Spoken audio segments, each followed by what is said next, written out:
नमस्कार दोस्तों, उत्तराखंड मुक्त विश्वविद्यालय के सामुदायिक रेडियो हेलो हल्द्वानी को आप इस वक्त सुन रहे हैं 91.2 मेगाहर्ट्ज की फ्रीक्वेंसी पर। डॉक्टर भीमराव अंबेडकर जयंती पखवाड़ा हम मना रहे हैं और आज लेकर आए हैं डॉक्टर भीमराव अंबेडकर स्त्री सवालों पर क्या सोचते थे, स्त्री अधिकारों को लेकर उन्होंने क्या बातें कही हैं।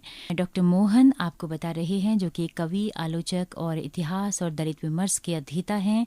तो आइए विस्तार से सुनते हैं उनकी ये बातचीत। सभी साथियों को मेरा जय भीम। दोस्तों, कम्युनिटी रेडियो हेलो हल्द्वानी की ओर से मुझे यह जिम्मेदारी दी गई है कि मैं बाबा साहब डॉक्टर भीमराव अंबेडकर के जीवन, उनके दर्शन, उनकी सक्रियताओं पर एक वक्तव्य प्रस्तुत करूं। दोस्तों, डॉक्टर अंबेडकर का जो संसार है, एक बौद्धिक के बतौर, एक विचारक के बतौर, एक राजनीतिक एक्टिविस्ट के बतौर, एक समाज सुधारक के बतौर, एक संविधानविद के बतौर, अर्थशास्त्री के बतौर, समाजशास्त्री और मानव शास्त्री के बतौर, वो इतना अधिक विस्तृत है दोस्तों कि उसे एक छोटी सी टॉक में समेटना मेरे लिए बहुत ही दुष्कर कार्य है दोस्तों। तो मेरा यह प्रयास है कि डॉक्टर अंबेडकर के व्यक्तित्व एवं कृतित्व के उन पहलुओं पर मैं बात आप सबके सामने करूं जिन पर आमतौर पर चर्चा बहुत कम होती है और लोग या तो उन पहलुओं पर बहुत कम जानकारी रखते हैं या फिर किन्हीं वजहों से उस पहलू पर चर्चा नहीं करना चाहते। तो मेरा यह निवेदन है कि मैं उस पहलू पर ज़्यादा फोकस करूं, और वो पहलू है दोस्तों भारत में स्त्रियों की जो स्थिति है, इसको लेकर, महिलाओं की जो स्थिति है समाज में, इसको लेकर बाबा साहब का जो सोच थी, जो उन्होंने काम किए, इस पहलू में इस विषय पर मैं बात करना चाहता हूं दोस्तों। मेरा यह मानना है कि बाबा साहब अंबेडकर एक सच्चे फेमिनिस्ट थे। इस बात को मैं अभी आगे कुछ प्रमाणों सहित आप सबके सामने रखने की मेरा प्रयास रहेगा। मेरा यह स्पष्ट मानना है दोस्तों कि डॉक्टर भीमराव अंबेडकर आधुनिक भारत के जितने भी निर्माण करने वाले महत्वपूर्ण नेता रहे हैं, अपने समकालीनों में, उन सब में डॉक्टर अंबेडकर स्त्री अधिकारों के प्रति अधिक सचेत और अधिक दूरदर्शी हमें दिखाई देते हैं दोस्तों। डॉक्टर अंबेडकर के दो कोट, जो दो उनके कथन हैं, उन दो कथनों के साथ मैं अपनी इस टॉक को, इस वक्तव्य को आगे बढ़ाऊंगा दोस्तों। डॉक्टर अंबेडकर कहते हैं कि स्त्री और पुरुष के बीच का जो संबंध है वो वैसा ही होना चाहिए जैसा कि दो सबसे अच्छे मित्रों के बीच का संबंध होता है। बल्कि सही कोट जो उनका है वो है, पति और पत्नी के बीच जो संबंध है वो वैसा ही होना चाहिए जैसा कि दो सबसे अच्छे मित्रों के बीच का संबंध होता है। और दूसरा उनका कथन है कि डॉक्टर अंबेडकर कहते हैं कि मैं किसी भी कम्युनिटी की जो प्रगति है वह इस बात से आंकता हूं कि उस समुदाय विशेष में औरतों ने कितनी तरक्की की है। तो इन दो कथनों के आधार पर आप समझ सकते हैं कि डॉक्टर अंबेडकर लोकतांत्रिक रूप से स्त्रियों को बराबर अधिकार देने के हामी भरते थे, और इस बात को लेकर उन्होंने समय समय पर जो विचार व्यक्त किए और जो सक्रियताएं दिखाई, उस पर प्रकाश डालना ही इस वक्तव्य का दोस्तों उद्देश्य है। दोस्तों, डॉक्टर अंबेडकर अपने एकेडमिक जीवन के और सामाजिक सक्रियता के बिल्कुल शुरुआत में ही इस बात को बहुत अच्छी तरह समझ गए थे कि भारत में जाति व्यवस्था और स्त्रियों की गुलामी दोनों एक दूसरे से जुड़े हुए हैं, उनका गर्भनाल का संबंध है।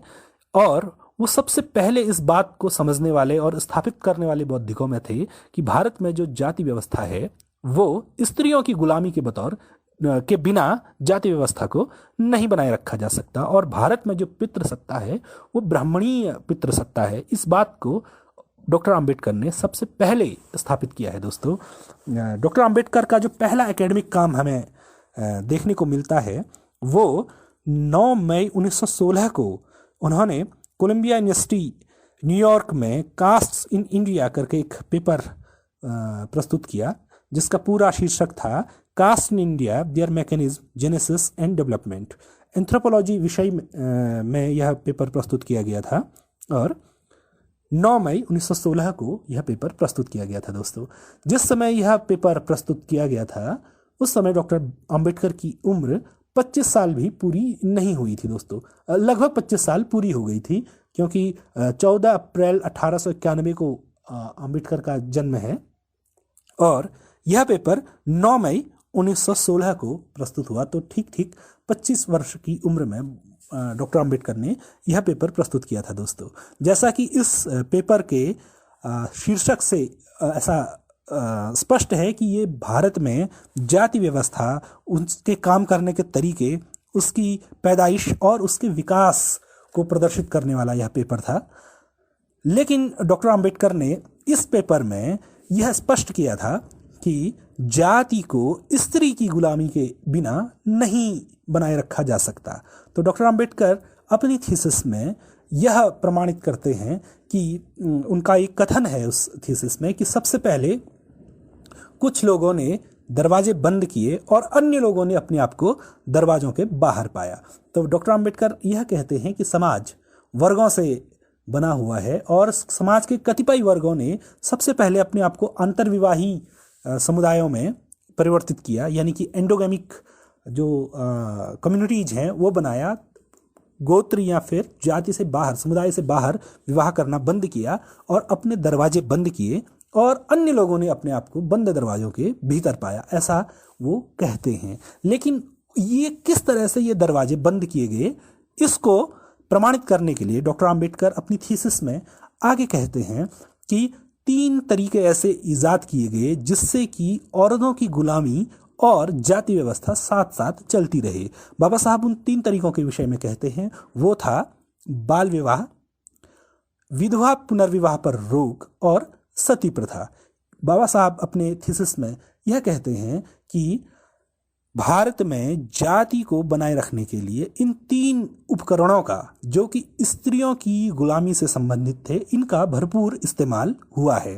डॉक्टर अंबेडकर कहते हैं कि मान लीजिए किसी जाति विशेष में, जो कि एक अंतर्विवाही समुदाय है, उसमें स्त्रियों की जो संख्या है वो पुरुषों की संख्या के बराबर है, जो कि आमतौर पर होता भी है। और यदि उस जाति विशेष में किसी वयस्क पुरुष की पत्नी की मृत्यु हो जाती है तो यह हो सकता है कि वो अपनी जाति से बाहर विवाह करे, क्योंकि उसकी उम्र की समस्त स्त्रियों का विवाह तब तक हो चुका होगा। तो डॉक्टर अंबेडकर कहते हैं कि जाति नियमों को बनाए रखा जाए, इसके लिए यह प्रावधान किया गया कि वह व्यक्ति जो कि विधुर हो चुका है वह अपनी ही जाति की बच्चियों से शादी कर सके, यानी कि उसको विवाह करने के लिए अपनी जाति के भीतर माइनर जो लड़कियां हैं वो उपलब्ध होंगी। इस तरह से जाति जो है वो जाति का जो मूलभूत नियम है अंतर्विवाह, एंडोगेमी, वो सुरक्षित रखा जा सकेगा। तो डॉक्टर अंबेडकर ये थियरी प्रस्तुत करते हैं कि एंडोगेमी जो सिद्धांत है उसको बनाए रखने के लिए ही बाल विवाह को मान्यता दी गई।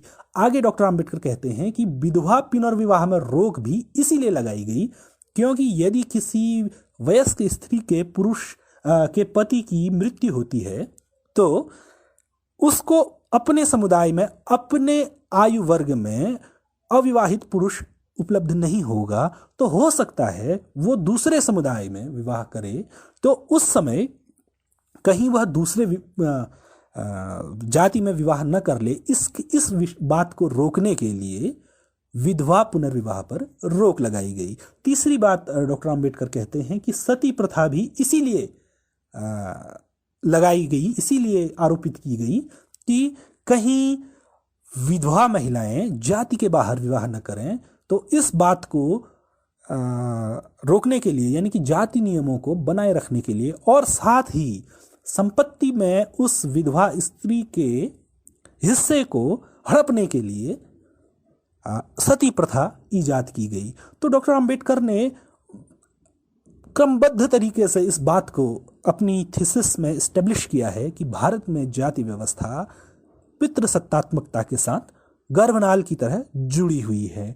आगे दोस्तों हम बढ़ते हैं तो हम यह पाते हैं कि डॉक्टर अंबेडकर जब राजनीतिक रूप से सक्रिय होते हैं तो उन्होंने एक भाषण दिया हुआ है, जो कि उन्होंने 27 दिसंबर 1927 को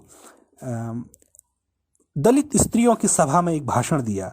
उस भाषण में वो कहते हैं कि जिस प्रकार घर गृहस्थी को स्त्री और पुरुष मिलकर संभालते हैं, उसी प्रकार समाज संसार की समस्त जिम्मेदारियों को भी स्त्री और पुरुषों को मिलकर संभालना चाहिए। अगर महिलाओं ने समाज परिवर्तन का कार्य अपने हाथ में लिया तो समाज परिवर्तन बहुत तेजी से होगा, ऐसी मेरी स्पष्ट मान्यता है, इस भाषण में डॉक्टर अंबेडकर कहते हैं। इसी भाषण में, जो कि 27 दिसंबर 1927 को दलित स्त्रियों की सभा में दिया गया था, इसी भाषण में डॉक्टर अंबेडकर आगे कहते हैं कि लड़कियों को तालीम दें ताकि वे शिक्षा जो है पुरुषों का विशेषाधिकार न बना रहे। वो दलित स्त्रियों को सलाह देते हैं कि आपको अपनी लड़कियों को तालीम देनी होगी, क्योंकि शिक्षा जो है पुरुषों का विशेषाधिकार नहीं बना रहना चाहिए। दोस्तों, इसके आगे हम बढ़ें तो मैं एक मुकदमे की बात आप सबके सामने रखना चाहूँगा। 1930-32 के आसपास भारत में एक विशेष किस्म का मुकदमा सामने आया, जिसमें एक पत्रिका निकलती थी, समाज स्वास्थ्य। केशव डोंडो कर्वे इसके संपादक हुआ करते थे। दोस्तों, समाज स्वास्थ्य जो पत्रिका थी, यह यौन विषयों को लेकर जागरूकता फैलाने का काम यह पत्रिका करती थी। तो इस पत्रिका में यौन विषयों को लेकर जागरूकता फैलाने के साथ ही यौन रोगों से बचाव के लिए जानकारी दी जाती थी। तो तत्कालीन रूढ़िवादी समाज में केशव डोंडो कर्वे पर अश्लीलता फैलाने का मुकदमा कायम हुआ दोस्तों, और डॉक्टर अंबेडकर उस समय वकालत का काम कर रहे थे। चूंकि केशव डोंडो कर्वे ने अश्लीलता फैलाने का काम किया है, ऐसा मुकदमा उन पर कायम किया गया था, और उस समय का समाज काफ़ी रूढ़िवादी और संवेदनशील था इन विषयों को लेकर। तो किसी भी वकील ने केशव डोंडो कर्वे का वह मुकदमा लड़ने से मना कर दिया। दोस्तों, कोई भी वकील आगे नहीं आया कि केशव डोंडो कर्वे की तरफ से उस मुकदमे की पैरवी की जाए। तो ऐसे माहौल में डॉक्टर अंबेडकर ने केशव डोंडो कर्वे की ओर से वह मुकदमा लड़ा। और लेकिन यह भी हमें ध्यान रखना चाहिए कि केशव डोंडो कर्वे को दोषी सिद्ध होने से डॉक्टर अंबेडकर नहीं बचा पाए और केशव डोंडो कर्वे पर जुर्माना लगा। लेकिन उस मुकदमे की जो खास बात है वो है कोर्ट में डॉक्टर अंबेडकर द्वारा दी गई जो दलीलें हैं, वो यौन सुचिता, यौन स्वास्थ्य और साथ ही यौनिकता के विषय में जो स्त्री अधिकारों से जुड़ा हुआ पहलू है, उसको लेकर डॉक्टर अंबेडकर ने जो बहस मुबाहिसा किया, वो आने वाले समय में इस तरह के मुकदमों में वो एक नज़ीर बना। दोस्तों, उन बहसों में डॉक्टर अंबेडकर ने यह बात प्रमाणित करने की कोशिश की कि कोई सामग्री जो कि यौन विषयों से जुड़ी हुई है वो केवल इसलिए आपत्तिजनक अथवा अश्लील नहीं कही जा सकती कि उसमें स्त्री के शरीर के जो बनावट है उसके विषय में चर्चा की गई है। डॉक्टर अंबेडकर ने यह कहा कि जीव विज्ञान के नज़रिए से इस तरह की सामग्री को सामने रखना ज़रूरी था। साथ ही डॉक्टर अंबेडकर कहते हैं कि स्त्री की यौनिकता का जो विषय है उसको पुरुषों की यौनिकता के बराबर माना जाना चाहिए। अपने समय के लिहाज से यह बहुत आगे की बात थी दोस्तों, और यह दलील डॉक्टर अंबेडकर की कोर्ट में नहीं मानी गई। लेकिन आज हम जानते हैं कि हम स्त्रियों की यौनिकता के विषय में आज लगभग एक सदी बाद भी हम उस तरीके से बात नहीं कर पाते हैं जो बातें डॉक्टर अंबेडकर ने उस समय कही थी बहस के दौरान। तो दोस्तों, केशव डोंडो कर्वे और समाज स्वास्थ्य पत्रिका से संबंधित जो ये मुकदमा था और इस मुकदमे को लड़ने को लेकर डॉक्टर अंबेडकर की जो प्रतिबद्धता थी, जो उनकी दलीलें थी, वो उन्हें अपने समय के तमाम सक्रिय लोगों से स्त्री अधिकारों और स्त्री यौनिकता के संवेदनशील विषयों पर एक प्रगतिशील समझ रखने के कारण उन्हें अपने समय के लोगों से आगे रखती हैं दोस्तों। आगे हम बढ़े दोस्तों, 1936 में डॉक्टर अंबेडकर का सबसे महत्वपूर्ण जो पेपर है, जो सबसे महत्वपूर्ण उनका काम माना जाता है, वो है एनिहिलेशन ऑफ कास्ट्स, जो कि जात पात तोड़क मंडल, जो कि एक समाज सुधार का संगठन था, उसके द्वारा एक आयोजन किया गया था, जिस आयोजन में डॉक्टर अंबेडकर को अध्यक्ष बनाया गया था। उस आयोजन के अध्यक्ष के बतौर डॉक्टर अंबेडकर को यह भाषण देना था, परंतु डॉक्टर अंबेडकर के विचारों से मंडल सहमत नहीं हो पाया और यह जो भाषण था ये कभी भी उस मंडल के मंच से नहीं दिया जा सका और लाहौर में यह सम्मेलन होना था 1936 में, जो कि निरस्त हो गया। तब डॉक्टर अंबेडकर ने एनिहिलेशन ऑफ कास्ट, जो उनकी थीसिस है, उसे अपने निजी खर्च पर छापा और उस पेपर की चर्चा करना यहाँ पर मेरे लिए इसलिए ज़रूरी है दोस्तों, जैसा कि मैंने कहा, डॉक्टर अंबेडकर ने अपने शुरुआती काम में ही इस बात को समझ लिया था कि जाति व्यवस्था स्त्री की जो गुलामी है उसके साथ जुड़ी हुई है। तो एनिहिलेशन ऑफ कास्ट यानी कि जातियों के नाश पर जब डॉक्टर अंबेडकर बात करते हैं तो वहाँ वो स्त्रियों की स्वतंत्रता की बात करना नहीं भूलते हैं दोस्तों। डॉक्टर अंबेडकर ने उस पेपर में यह लिखा हुआ है एनिहिलेशन ऑफ कास्ट में कि स्त्रियों को अपनी मर्जी से विवाह करने का अधिकार होना चाहिए और स्त्रियों का जब अंतर विवाह की जो व्यवस्था है, यानी कि अपनी ही जाति के भीतर विवाह करने की जो व्यवस्था है, जब वो व्यवस्था खत्म होगी, यानी कि एंडोगेमी खत्म होगी और स्त्री को अपने विवेक से विवाह करने की आज़ादी होगी, तभी स्त्रियां स्वतंत्र हो पाएंगी और जातियां भी तभी समाप्त होने की ओर बढ़ेंगी और रक्त जब अलग अलग जातियों का आपस में मिल जाएगा तभी वास्तविक जो सद्भाव है, यानी कि जाति व्यवस्था की जो समाप्ति है, वो तभी हो पाएगी, ऐसा डॉक्टर अंबेडकर ने कहा है। साथ ही वो यह भी इसमें कहते हैं इस पेपर में कि उन धर्म ग्रंथों पर डायनामाइट लगाना होगा जो कि जाति को प्रमाणित करते हैं। तो यहाँ पर भी वो स्त्री अधिकारों की बात करना दोस्तों नहीं भूले। तो यह तो संक्षेप में डॉक्टर अंबेडकर के भाषण, उनके लेखन से संबंधित और उनकी एक वकील के बतौर जो सक्रियता थी उससे संबंधित मैंने आपसे बात की दोस्तों। अब मैं इस विषय में आऊँगा कि उन्होंने विधायी तौर पर या फिर सरकार में एक पद धारण करने के दौरान किस तरह से स्त्री अधिकारों पर काम किया दोस्तों। तो 1942 में जब डॉक्टर अंबेडकर वायसराय की काउंसिल में श्रम सदस्य थे तो उन्होंने एक कोल माइन का दोस्तों दौरा किया। उस कोल माइन में उसके कैनाल में अंदर तक जाते हुए डॉक्टर अंबेडकर ने देखा कि एक गर्भवती महिला, मजदूर महिला काम कर रही है। तो डॉक्टर अंबेडकर ने उनसे पूछा, उस स्त्री से, कि आप ऐसी अवस्था में काम क्यों कर रही हैं जबकि आप गर्भस्थ, आप शिशु आपके पेट में है, तो ऐसी अवस्था में आप कैसे इस कठिन काम को कर रही हैं, आपको ये काम क्यों करना चाहिए। तो उस महिला ने जवाब दिया कि अगर मैं काम करूं नहीं तो मैं खाऊं क्या। तो डॉक्टर अंबेडकर ने तत्काल उस मातृत्व अवकाश की व्यवस्था की जो आज तक दोस्तों लागू है।